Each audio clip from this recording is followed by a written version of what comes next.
I see this quite a bit on Redbubble, and if you're doing this, you may be limiting your sales. So here I've uploaded an image. It's a PNG file for a t-shirt design on Redbubble. And as I scroll on down, we'll see it looks fine on the t-shirts. But when I get down to stickers, you're going to notice something here. I'm going to click on stickers and magnets and check that out.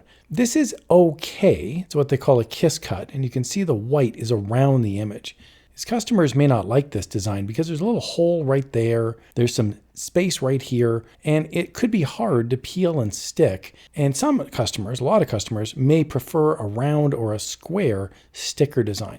So one thing that you can do is replace the image right here. So where you get that is when you're looking through your different designs, you're going to open up any of these by clicking on the edit button. So for example, A-line dress, I can click on edit. That opens up the individual module, so I can make this a pattern, for example. I can click apply changes, and now my A-line dress has the pattern, and now I've got it enabled. So it's the same thing here with the stickers. You want to click on edit. That'll open up this image, and now you can actually replace it with a completely different image.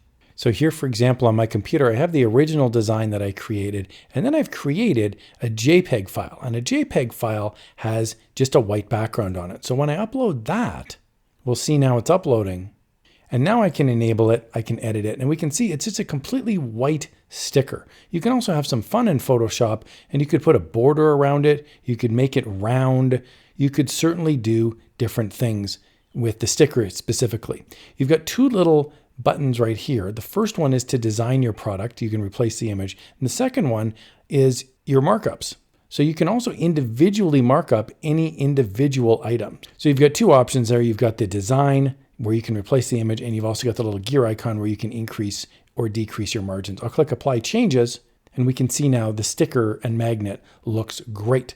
Don't limit yourself to crappy sales on Redbubble due to overlooking stickers. They're one of the most popular items on Redbubble. Here's another video where you can have some fun making sales in the world of print on demand.